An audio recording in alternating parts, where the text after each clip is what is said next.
There are some acts of resistance so precise, so calculated, that they blur the line between mercy and murder. In the winter of 1943, inside a military hospital in occupied Poland, a young nurse named Janina Nowak walked the sterile corridors with a secret that could have ended her life in seconds. She wasn't smuggling weapons. She wasn't hiding Jews in the basement. What she was doing was far more insidious, far more personal. Every time an SS officer was wheeled into her ward, bleeding from the Eastern Front, she would check his blood type, nod professionally, and then deliberately give him the wrong one. Type A received Type B. Type O received Type AB. The results were always the same: confusion, convulsions, and within hours, death. The Nazis called it battlefield complications. Janina called it justice. By the time the war ended, she had killed an estimated 23 SS officers, one transfusion at a time, and no one ever suspected the quiet girl with the perfect attendance record. This is the story they erased from history books, the kind of resistance that makes people uncomfortable because it forces us to ask a question we'd rather avoid. When does a healer become an executioner? The promise I'm making to you right now is simple. By the end of this video, you'll understand not just what Janina did, but why the world forgot her, why her method was so devastatingly effective, and why her story reveals a truth about occupied Europe that Hollywood has never dared to touch. You'll see the war through the eyes of someone who had no gun, no rank, no army behind her, just a nurse's uniform and a knowledge of human blood that she turned into a weapon. This isn't a story about heroes charging into battle. This is about something quieter, colder, and infinitely more dangerous. Poland in 1943 was a graveyard with a pulse. The Nazis had occupied the country for nearly 4 years, and Warsaw, once a city of light and culture, had become a machine designed to crush the human spirit. The Jewish ghetto had been liquidated. The resistance was being hunted street by street. And in the center of this nightmare sat the Wehrmacht hospital, a sprawling complex where German soldiers were patched up and sent back to the front. The building itself was a monument to efficiency, 3 floors of white walls and the smell of disinfectant, where Polish nurses worked under the constant supervision of German doctors. These women had been carefully selected, young, fluent in German, and most importantly, trained in modern medical techniques. The Nazis trusted them because they needed them. Battlefield medicine required speed, and speed required local staff who knew the layout, the supplies, the systems. It was a calculated risk, and for 3 years, it had worked perfectly. Janina Nowak was 24 years old when she started working at the hospital in the summer of 1942. On paper, she was unremarkable. She had graduated from nursing school in Warsaw just before the invasion, had no criminal record, no ties to known resistance groups, and came from a family of minor civil servants who had learned to keep their heads down. Her German was flawless, her handwriting neat, and her demeanor exactly what the occupiers wanted. Polite, efficient, forgettable. She worked the night shift in the surgical recovery ward, the place where soldiers woke up from operations, disoriented and vulnerable.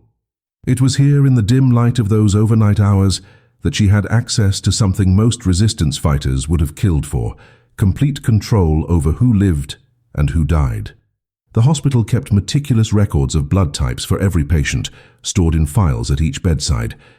Standard procedure dictated that nurses double-check the type before administering any transfusion, a safety measure designed to prevent exactly the kind of mistake Janina was about to weaponize. The mechanics of what she did were brutally simple, and that was the genius of it. Human blood comes in 8 basic types, and mixing incompatible types triggers an immediate immune response. The body recognizes the foreign cells as invaders and attacks them, causing the red blood cells to clump together and burst. This triggers a cascade of failures. The kidneys shut down trying to filter the debris, the blood pressure drops, and within hours, the patient goes into shock. In a modern hospital with full diagnostic equipment, this might be caught in time. But in a war-torn facility in 1943, where hundreds of wounded men cycled through every week, where chaos was the baseline and death was expected, a transfusion reaction looked exactly like a dozen other battlefield complications. Infection, internal bleeding, delayed shock from trauma, the symptoms overlapped perfectly. And Janina knew this because she had been trained to recognize these reactions, trained to prevent them. Now she was engineering them, one careful switch at a time, in the darkest hours of the night when supervision was thinnest. She didn't start with SS officers. That detail is important because it reveals the calculation behind her method. For the first 6 months, Janina was the model employee, perfect attendance, 0 mistakes, consistently praised by the German head nurse for her attention to detail. She learned the rhythms of the hospital, who checked what and when, which doctors were lazy, which orderlies cut corners, where the gaps in the system existed. She studied the filing system until she could pull a patient record in the dark. She memorized the blood storage protocol, the refrigeration units, the labeling system, the chain of custody. And only when she was certain, only when she had mapped every variable and calculated every risk, did she make her first switch. It was January 19th, 1943, and the patient was an SS Sturmbannführer named Klaus Zimmermann, recuperating from a shrapnel wound to his abdomen. His chart said Type A. Janina gave him Type B. He was dead by morning. Cause of death listed as post-operative infection. The death of Klaus Zimmermann should have triggered an investigation, but it didn't, and that tells you everything you need to know about the chaos inside that hospital in the winter of 1943. The Eastern Front was collapsing in slow motion. Stalingrad had just fallen, and trainloads of wounded were flooding back into occupied Poland every single day. The hospital was processing 3 times its capacity, beds in hallways, operations performed in shifts around the clock, and the mortality rate was already climbing. One more dead officer, even an SS officer, was just a statistic in a building where statistics had lost all meaning. The German head doctor signed off on the infection diagnosis without a second glance, and Zimmermann's body was shipped back to Berlin in a sealed coffin. Janina watched the paperwork get filed, watched the chuang get stripped and remade for the next patient, and understood something fundamental. She had found a crack in the system wide enough to kill through, but she didn't rush. That's what separates her story from the romantic myths of resistance we usually hear. There were no impulsive acts of vengeance, no dramatic moments of defiance. Janina waited 7 weeks before her second kill, and this time she chose her target with surgical precision. His name was Heinrich Vogel, an SS Hauptsturmführer recovering from a bullet wound to the shoulder, a man whose file indicated he had served at Treblinka before being transferred to frontline duty. She learned this because she had started doing something incredibly dangerous. She was reading their files, really reading them, cross-referencing names with resistance intelligence that she gathered from whispered conversations in the staff bathroom, from newspapers left in the break room, from the gossip of other Polish nurses who knew things they weren't supposed to know. She was building a target list, prioritizing not just by rank but by crimes committed, and Vogel was at the top. His blood type was O positive. She gave him AB negative.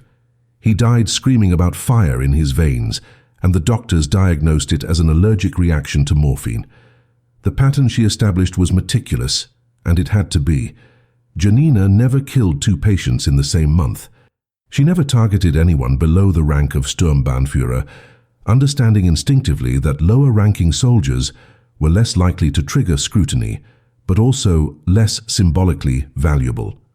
She rotated her methods, sometimes switching blood during the initial transfusion, sometimes during a follow-up treatment days later, creating enough temporal distance that no one would connect the dots. She varied the blood type mismatches, never using the same incompatible combination twice in a row, because she understood that patterns are what investigators look for. And most importantly, she never told anyone. Not her family, not her fellow nurses, not even the resistance cells that operated in the hospital's basement, smuggling medicine to the partisans. This was her war, fought in absolute silence, and silence was the only thing keeping her alive. The psychological weight of what she was doing is almost impossible to imagine. Every shift, Janina walked into that hospital knowing she was going to decide who lived and who died. She would tend to German soldiers with genuine care, changing their bandages, monitoring their pain levels, holding their hands when they were afraid, and then, for the ones she had marked, she would kill them with the same hands that had just offered comfort. There was no visible hatred, no moment where the mask slipped. She smiled at the German doctors, shared cigarettes with the Wehrmacht nurses, celebrated when the hospital received a shipment of fresh plasma. She attended Mass every Sunday at the Catholic church 2 blocks from her apartment, and the priest would later say she seemed troubled but faithful, a young woman coping with the horrors of war the way everyone else was, through prayer and routine. No one suspected that she was confessing murders she had no intention of stopping. By the summer of 1943, Janina had killed 9 SS officers, and the hospital administration was finally starting to notice something was wrong. Not the pattern, not yet, but the numbers. The mortality rate in the surgical recovery ward was 0.7% higher than it should have been, a tiny statistical anomaly that would have been ignored in any other context, but was now flagged because Berlin was demanding efficiency reports. A German auditor arrived in July, a meticulous bureaucrat named Reinhardt, who spent 2 weeks reviewing every death in the previous 6 months.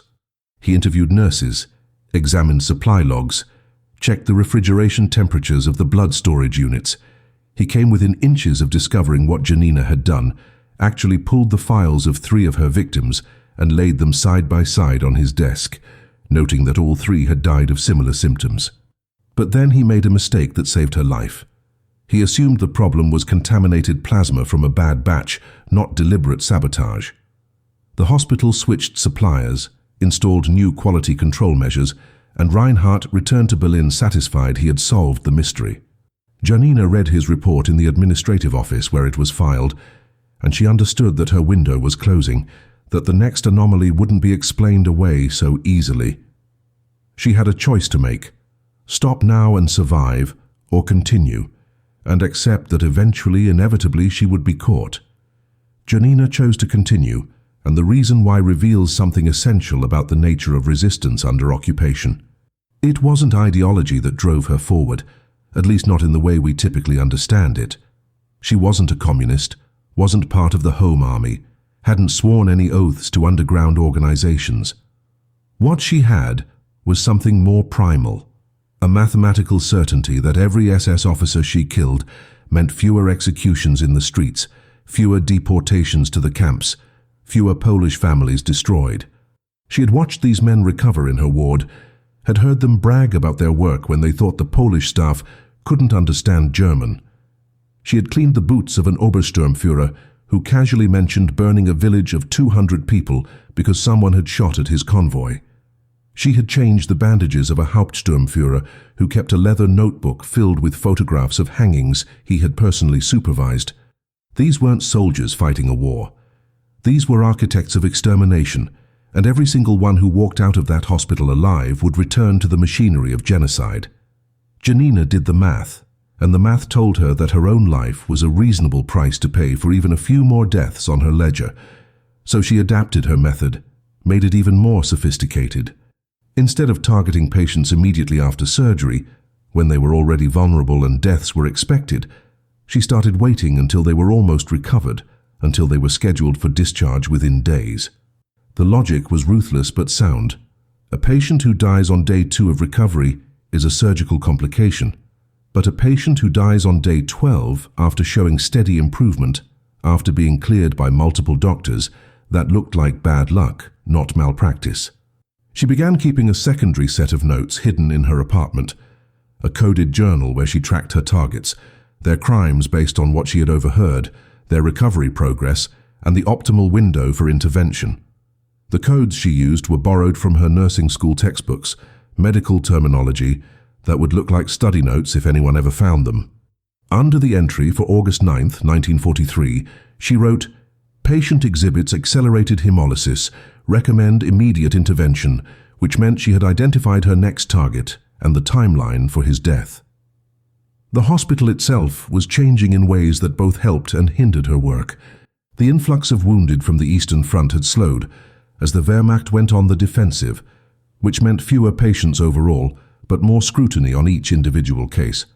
The German medical staff, previously stretched so thin they barely noticed what the Polish nurses were doing, now had time to review charts, to ask questions, to double-check procedures. Janina compensated by becoming even more indispensable, volunteering for extra shifts, taking on the most difficult patients, the ones with complicated injuries that required constant monitoring.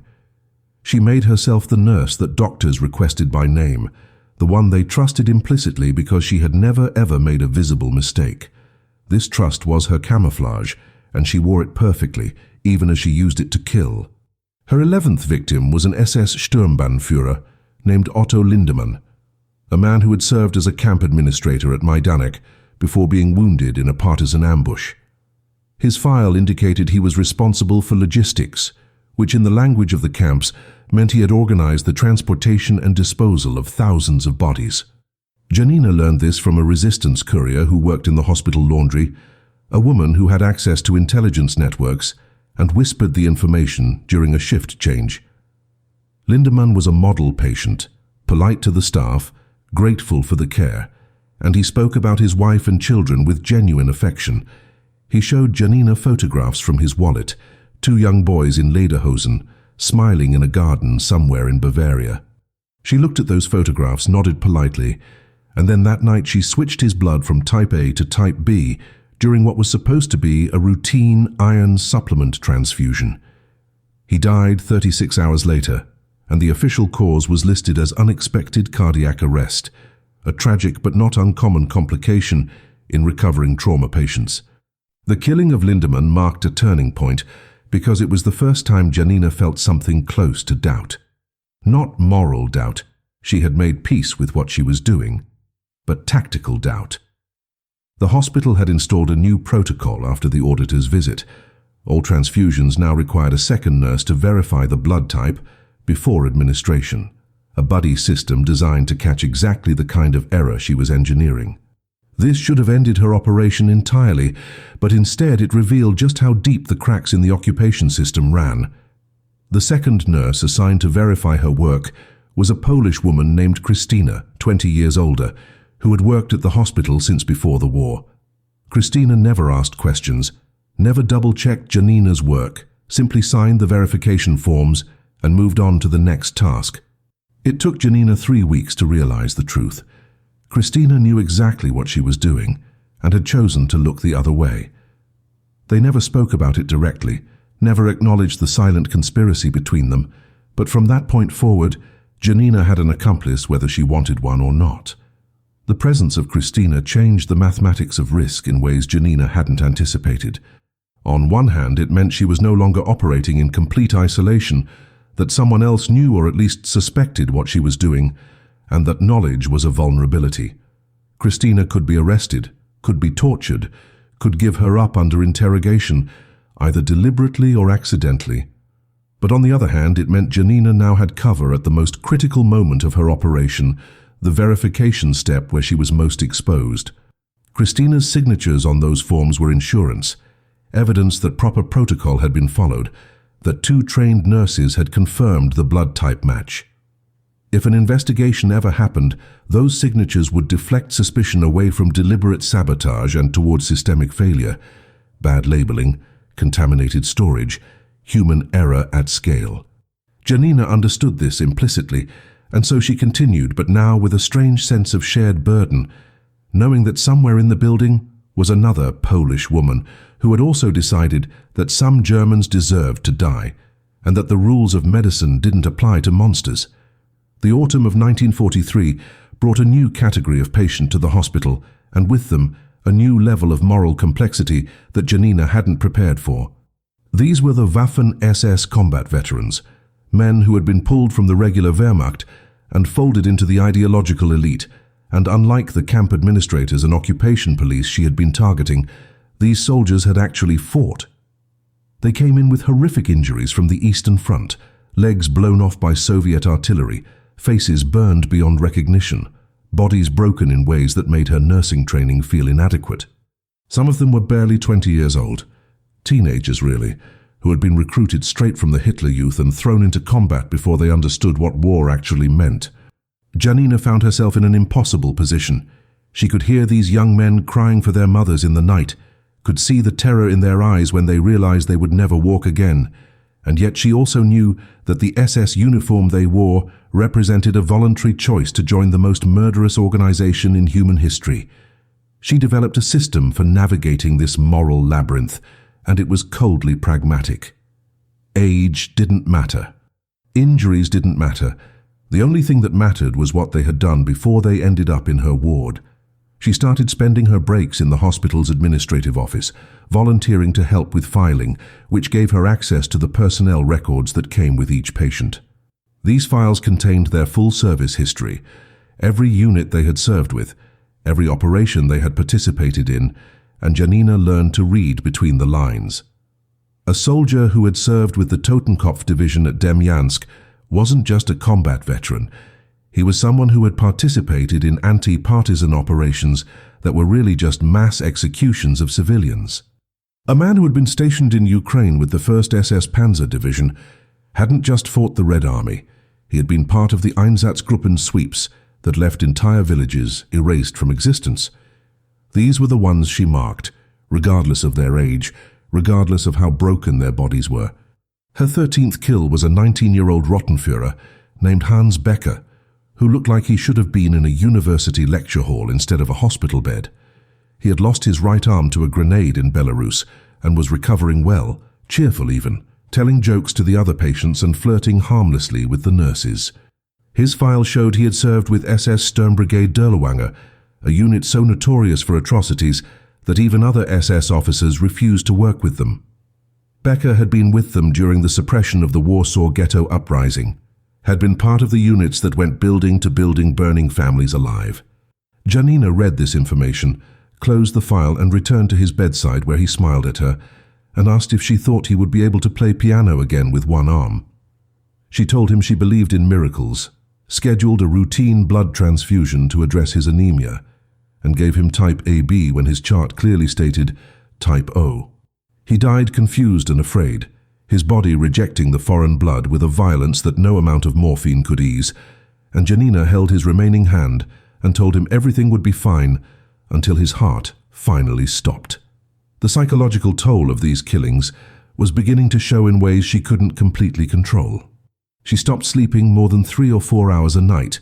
Her hands developed a tremor that she had to consciously suppress during procedures, and she lost nearly 10 kilograms over the course of 3 months. The other nurses noticed, but attributed it to the stress of wartime work, the malnutrition that was affecting everyone in occupied Poland, the emotional exhaustion of watching young men die every day. Nobody suspected the truth, that Janina was being consumed not by the deaths she witnessed, but by the deaths she caused, that every night when she closed her eyes, she saw the faces of the men she had killed, and that unlike the resistance fighters who could tell themselves they were soldiers in a war, she had no such comfort, because what she was doing violated every principle of the profession she had chosen, perverted the fundamental oath to do no harm into something unrecognizable and necessary and utterly unforgivable. By the winter of 1943, Janina had developed what intelligence operatives would recognize as a professional detachment, a psychological compartmentalization that allowed her to function in 2 completely contradictory realities simultaneously. During her shifts, she was the perfect nurse, attentive and compassionate, advocating for her patients' comfort, arguing with doctors about pain management, staying late to sit with soldiers who were afraid of dying alone. But underneath that performance was a constant calculation, a running assessment of every SS officer who came through the doors, evaluating their files, their histories, their eligibility for her particular form of justice. She had killed 17 men by this point, and the methodology had become so refined, so embedded in her routine, that it required almost no conscious effort. The switches happened in moments of controlled chaos, during shift changes, when 2 nursing teams overlapped, during emergency admissions when the surgery ward was flooded with new casualties, in the pre-dawn hours when exhaustion made people careless and supervision became theoretical. The hospital had become a different place as the war turned against Germany. The optimism that had characterized the early occupation, the arrogant certainty of German invincibility, had curdled into something darker and more desperate. Officers no longer spoke about victory timelines. They spoke about holding positions, strategic withdrawals, necessary sacrifices. The photographs that used to circulate among the staff, images of German soldiers posing in front of conquered Soviet cities, had been replaced by letters from the front describing conditions that sounded apocalyptic: endless winter, no supplies, entire divisions disappearing into the Russian vastness. This desperation manifested in the hospital as a kind of institutional paranoia. The Gestapo started making random inspections, looking for sabotage, for black market activity, for any sign that the Polish staff was undermining the occupation. Twice in December alone, nurses were arrested on suspicion of stealing morphine for the resistance, and both times the women simply disappeared. No trial, no explanation, just empty beds in the staff dormitory and whispered rumors about what happened to people who ended up in Pawiak prison. Janina understood that her operation was living on borrowed time, that the Gestapo's increased presence meant discovery was no longer a question of if, but when. She started preparing for the endgame, destroying her coded journal page by page, burning each entry in the small stove in her apartment and scattering the ashes. She stopped keeping any written records at all, committing everything to memory instead: the names of her victims, their crimes, the dates of their deaths. She began distancing herself from the other Polish nurses, declining invitations to socialize, avoiding the conversations in the staff bathroom where resistance information was whispered, creating a deliberate isolation that would protect others if she was caught. She even considered stopping entirely, walking away while she was still free. But every time she seriously entertained the idea, another SS officer would arrive in her ward, another file would reveal another atrocity, and the decision would make itself. Her 18th victim arrived on January 7, 1944, and he was different from all the others, in a way that made Janina question whether she had finally found the limit of what she was capable of. His name was Friedrich Hoffmann, an SS Obersturmbannführer who had been serving as a commandant at Plaszow concentration camp before being critically wounded in a partisan attack. His injuries were catastrophic: multiple gunshot wounds to the chest and abdomen, and the surgeons who operated on him gave him less than a 20% chance of survival. He should have died on the operating table, but somehow he didn't. And over the following weeks he staged a recovery that the German doctors called miraculous. Hoffmann was conscious, alert, and unlike most of the SS officers who passed through the ward, he was educated and articulate, a former university professor who quoted Goethe and discussed philosophy with anyone who would listen. He treated the Polish nurses with a courtesy that bordered on respect, said please and thank you, never made crude remarks or issued orders like they were servants. But Janina had read his file, had seen the documentation of what he had overseen at Plaszow, the systematic murder of thousands of Jews, the selection processes, the arbitrary executions, the medical experiments. She had learned from resistance sources that Hoffmann had personally shot children in front of their parents as a method of maintaining discipline in the camp. And so when he smiled at her and complimented her skill with an IV line, when he asked about her life and seemed genuinely interested in her answer, she smiled back and began planning his death with the same methodical precision she had applied to all the others. The cognitive dissonance of this, the ability to engage in what felt like authentic human connection with someone she intended to kill, revealed something about the occupation that Janina had learned but never articulated. The Nazis were not monsters in the fairy tale sense, not creatures fundamentally different from other humans.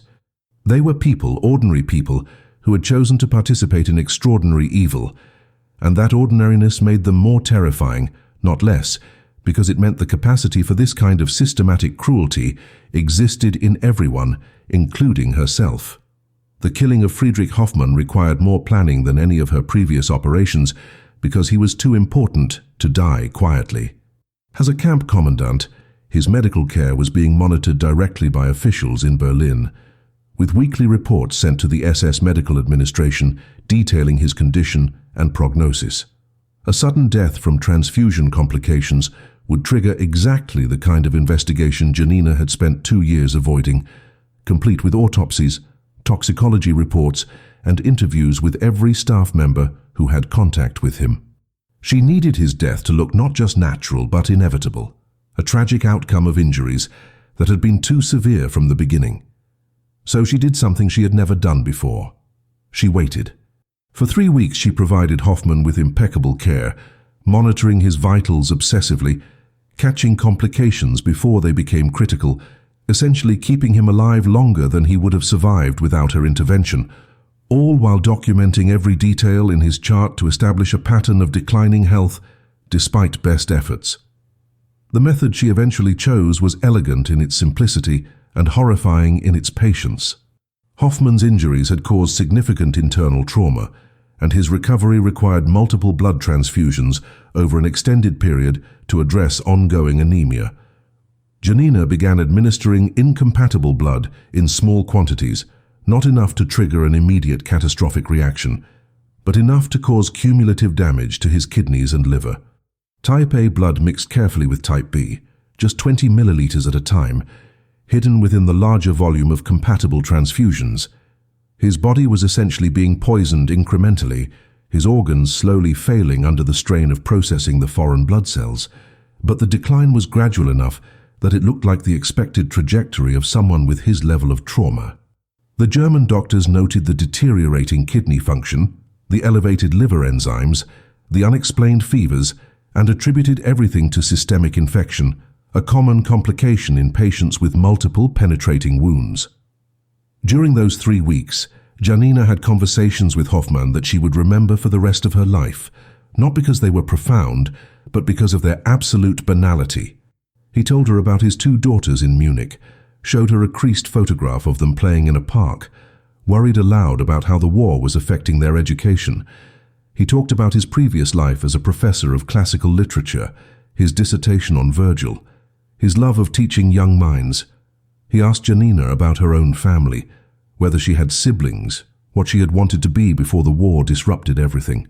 These conversations happened while she was slowly killing him, while the incompatible blood she had given him hours earlier was destroying his kidneys cell by cell, and she engaged with complete authenticity, asking follow-up questions, sharing carefully edited details of her own life, creating the illusion of genuine human connection while administering death in measured doses.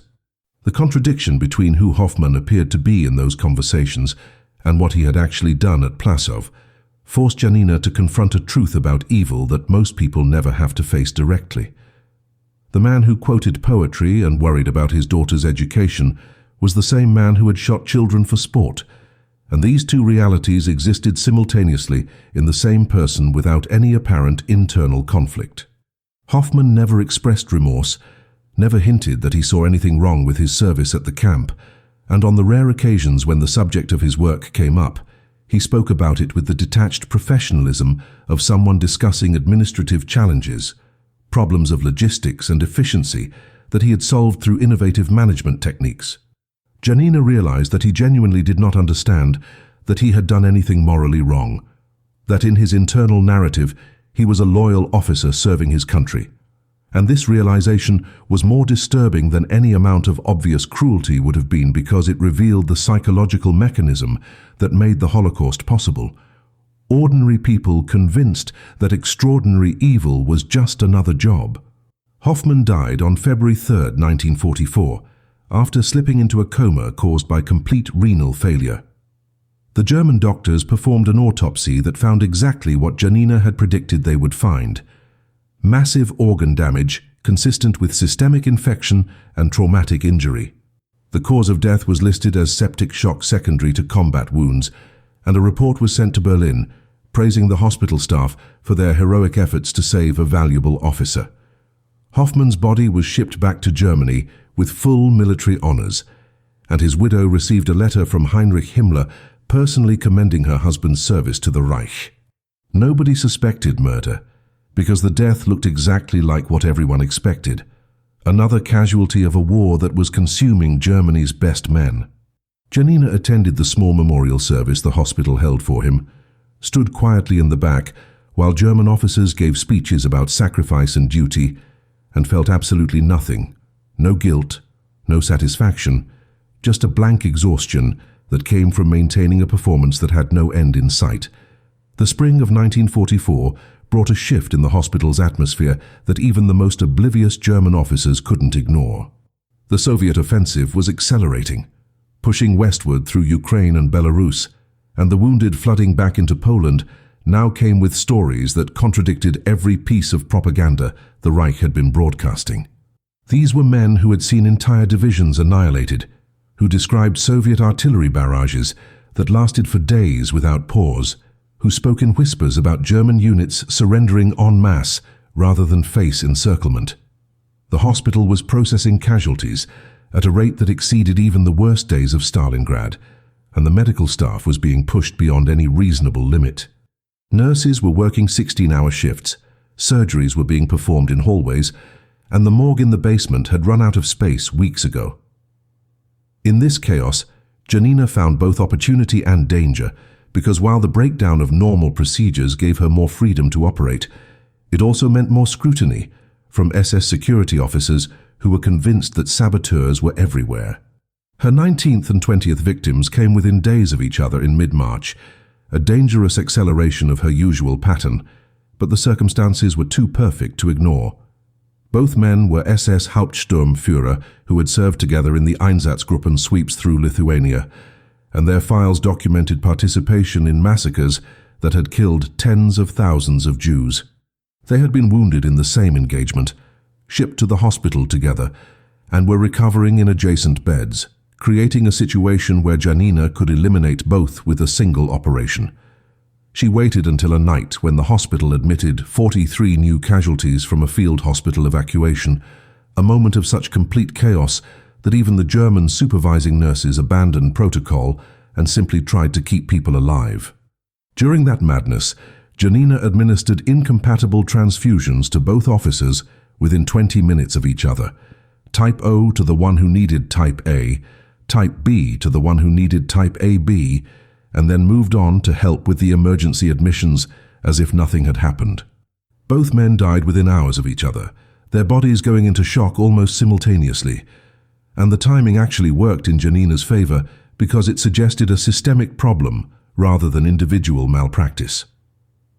The German head doctor launched an immediate investigation, convinced that a batch of blood had been contaminated, and spent 2 weeks testing every unit in storage, interviewing suppliers, reviewing refrigeration logs. The investigation found nothing, because there was nothing to find. The blood itself was fine, but the doctor's report concluded that quality control had failed somewhere in the supply chain, and ordered new protocols that ironically made Janina's work even easier, because now every transfusion required such extensive documentation that the sheer volume of paperwork created gaps that she could exploit. The deaths were ruled accidental. The families received apologetic letters from the hospital administration, and Janina added 2 more names to the list she kept only in her memory. But the double killing had consequences she hadn't anticipated. Christina, the older nurse who had been silently covering for her, approached her 3 days later in the staff bathroom, the only place in the hospital where they could talk without being overheard. She didn't ask Janina directly about what had happened, didn't acknowledge anything explicitly, but she said something that made Janina's blood run cold. "They're watching the Polish nurses more carefully now, checking our work, reviewing our shifts. Whatever you're doing, you need to stop, because the next time something goes wrong, they won't investigate the blood supply, they'll investigate us." It was the only direct conversation they ever had about Janina's operation, and it ended with Christina walking out of the bathroom without waiting for a response, leaving Janina alone with the certainty that her window of invisibility was closing faster than she had calculated.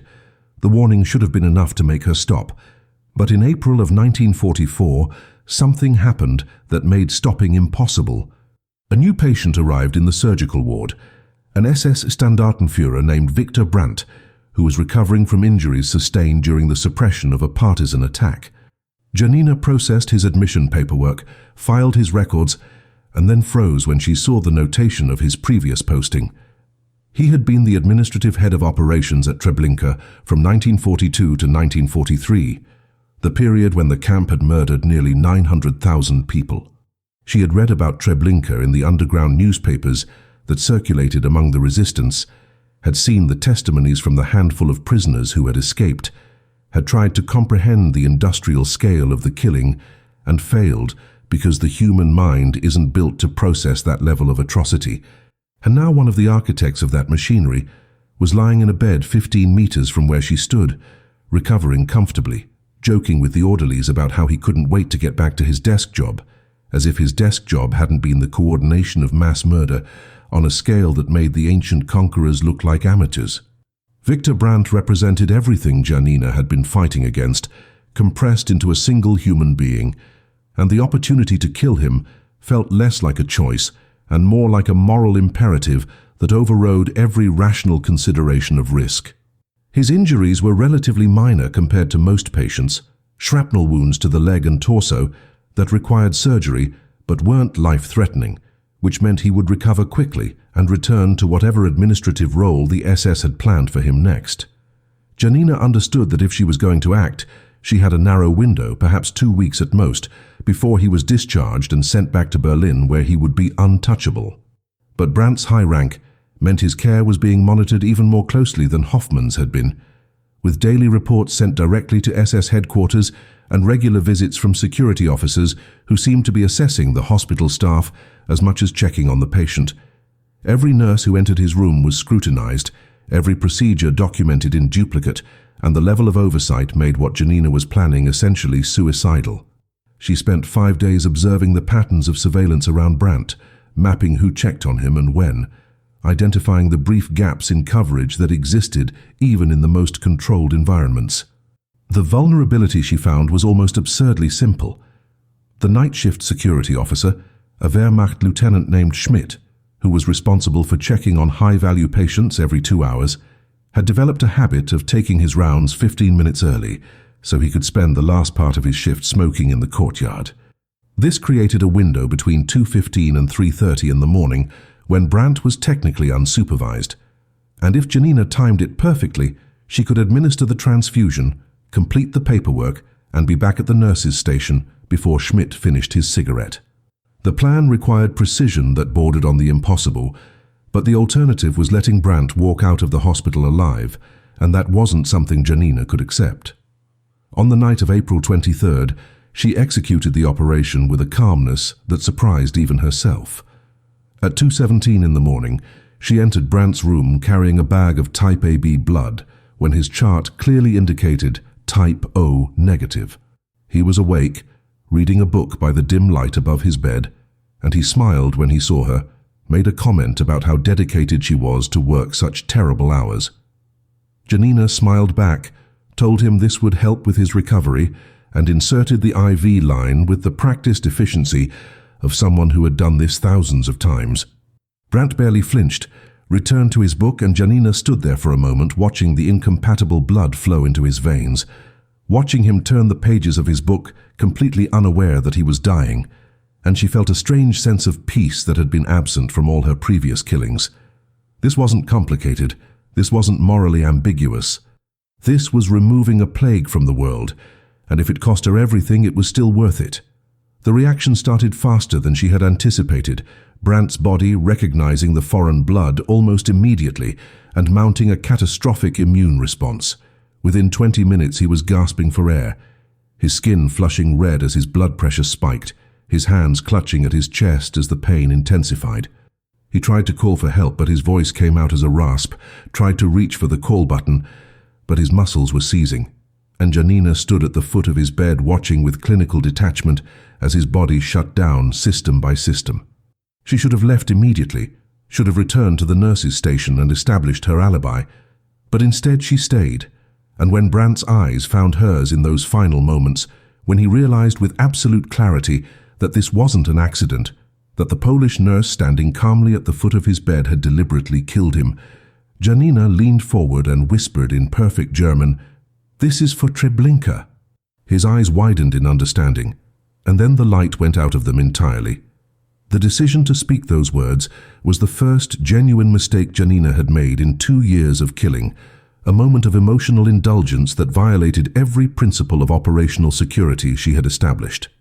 If Brandt had survived even 30 more seconds, if he had managed to communicate what had happened to anyone, Janina would have been arrested immediately. But his heart stopped before he could move, before he could make a sound, and he died with the knowledge that he had been murdered, but no ability to share that knowledge with anyone.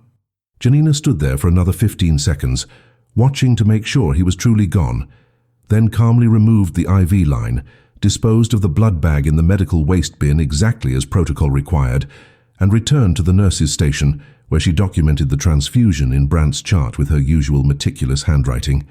She noted the time as 2:38, described the procedure as routine, and signed her name at the bottom of the page.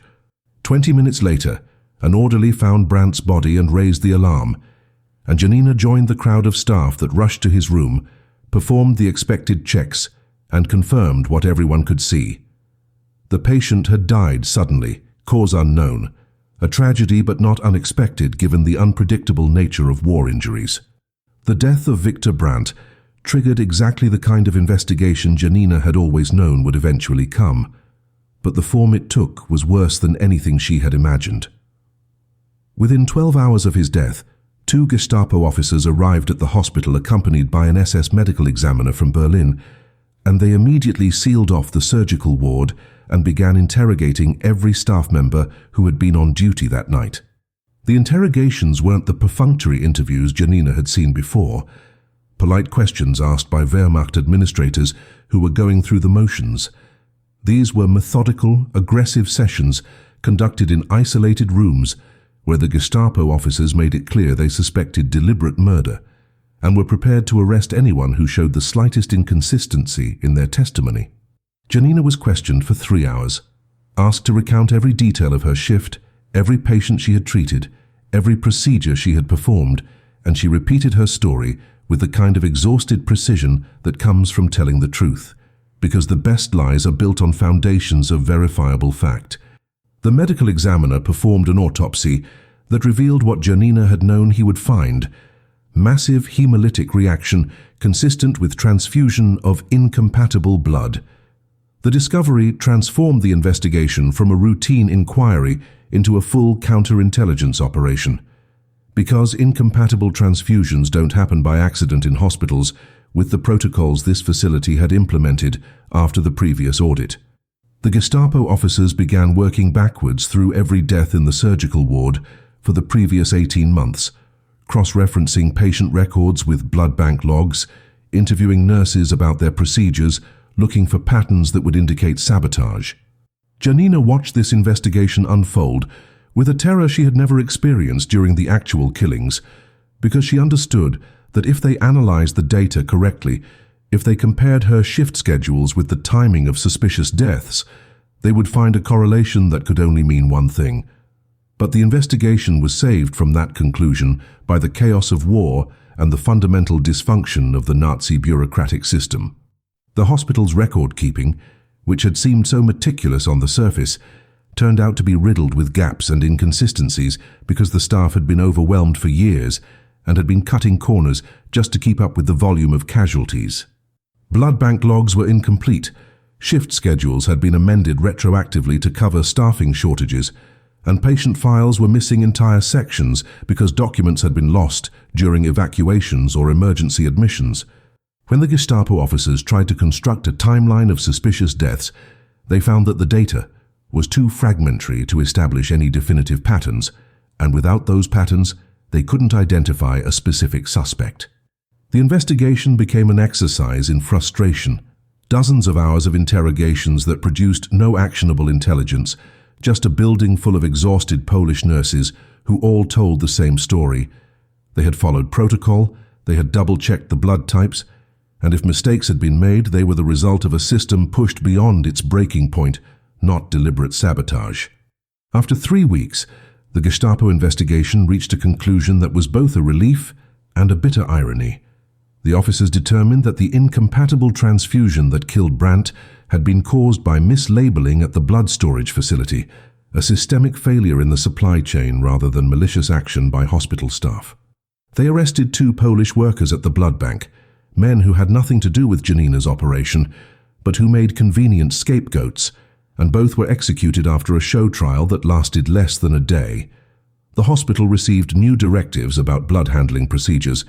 The remaining Polish staff were placed under increased surveillance, and the matter was considered closed.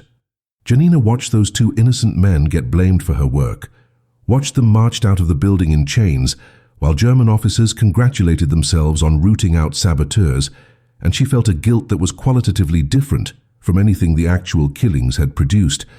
Because this was collateral damage, innocent blood spilled as a consequence of her actions, and there was no way to rationalize it as justified. The executions of the blood bank workers marked the end of Janina's operation, not because she made a conscious decision to stop, but because continuing had become impossible. The new surveillance protocols meant that every transfusion now required approval from a German supervising physician. Every blood bag was tracked from storage to disposal with a paper trail that couldn't be manipulated, and the Polish nursing staff was working under the constant observation of Gestapo informants who had been embedded in the hospital specifically to watch for sabotage. Janina had killed 21 SS officers over the course of 2 years, and now the machinery that had enabled those killings had been dismantled, not because anyone had discovered what she had done, but because the investigation into Brandt's death had tightened the system to the point where the gaps she had exploited no longer existed. She continued working at the hospital through the summer of 1944, providing genuine care to the endless stream of wounded German soldiers, and every day she walked past the memorial plaque the hospital had installed for Victor Brandt, a small brass rectangle that called him a hero of the Reich, and she felt nothing at all. The story of what happened to Janina Nowak after the war is where this entire narrative reveals its most disturbing truth about how history gets written and who gets remembered. When the Soviet army liberated Warsaw in January of 1945, Janina was still working at the hospital, still treating wounded soldiers, though by that point they were German casualties from the desperate fighting as the Wehrmacht tried to hold Poland against the advancing Red Army. She survived the liberation, survived the chaotic weeks that followed as the city changed hands, and simply walked away from the hospital one morning in February without saying goodbye to anyone or leaving any forwarding information. She disappeared into the wreckage of post-war Poland, and for the next 40 years, she told absolutely no one what she had done. Not her husband, whom she married in 1947, not her children, not the communist authorities who were documenting resistance activities and would have celebrated her story as anti-fascist heroism. The reason for her silence reveals something essential about the psychological cost of what she had accomplished. Janina understood that what she had done, regardless of the justification, had transformed her into something that couldn't be reconciled with normal civilian life. She had violated the fundamental ethics of her profession in the most deliberate way possible, had used medical knowledge as a weapon, had killed patients who trusted her with their care, and even though those patients were SS officers responsible for atrocities, even though her actions had probably saved lives by removing murderers from the field, she couldn't escape the fact that she had become a different kind of person than the young nursing student who had started working at that hospital in 1942. The war had given her a context where those killings made sense, where the moral calculus was clear enough to justify what she was doing, but peacetime offered no such clarity, just the knowledge that she had blood on her hands and a secret that would die with her. But secrets have a way of surviving even when the people who keep them don't, and Janina's story eventually emerged through the most mundane of circumstances. In 1986, a Polish historian researching the Warsaw hospital system during the occupation found Krystyna, the older nurse who had covered for Janina, still alive and living in a retirement home in Krakow. Krystyna was dying of cancer, had weeks left at most, and in those final days she decided that some stories were too important to take to the grave. She told the historian about a young nurse named Janina who had killed SS officers with transfusions, told him everything she had observed and suspected, provided dates and details that the historian was able to cross-reference with hospital records that had somehow survived the war. The historian tracked down Janina, who was by then 70 years old, living quietly in a small apartment in Warsaw, and confronted her with what Krystyna had revealed. Janina confirmed the story in a series of interviews conducted over 6 months, providing details that only the person who had actually done it could know. and the historian prepared to publish what he believed would be a groundbreaking account of resistance during the occupation. But when he submitted his research to academic journals, he encountered a resistance of a different kind. Editors were uncomfortable with the story, unsure how to frame a narrative about a nurse who had murdered patients, even when those patients were Nazis. Medical ethicists argued that publishing the story could undermine trust in healthcare workers. Jewish organizations were divided, some seeing Janina as a hero, others arguing that celebrating medical murder set a dangerous precedent regardless of the victim's crimes. The story was eventually published in a small Polish historical journal in 1989, was read by perhaps a few hundred academics, and then disappeared into the archives, deemed too morally complicated for popular consumption. Janina Nowak died in 1993 at the age of 77, having lived most of her life with a secret that the world decided it didn't want to hear. There are no memorials to her, no plaques on buildings, no mention of her in the standard histories of Polish resistance during World War II. The 21 SS officers she killed are recorded in German military archives as having died of combat wounds or medical complications. Their families received pensions, and some have descendants who still believe their grandfathers were heroes who fell defending Europe from Bolshevism. The two innocent men who were executed in her place have no graves, no records, just a notation in a Gestapo file that they were shot for sabotage.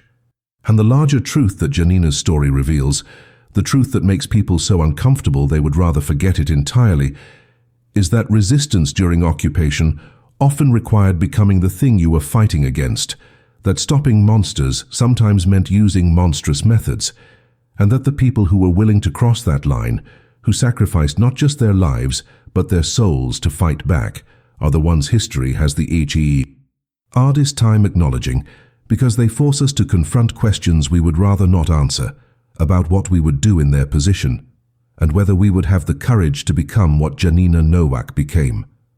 A healer who killed, a nurse who weaponized mercy, and a woman who understood that sometimes the only way to save lives is to take them, one careful transfusion at a time,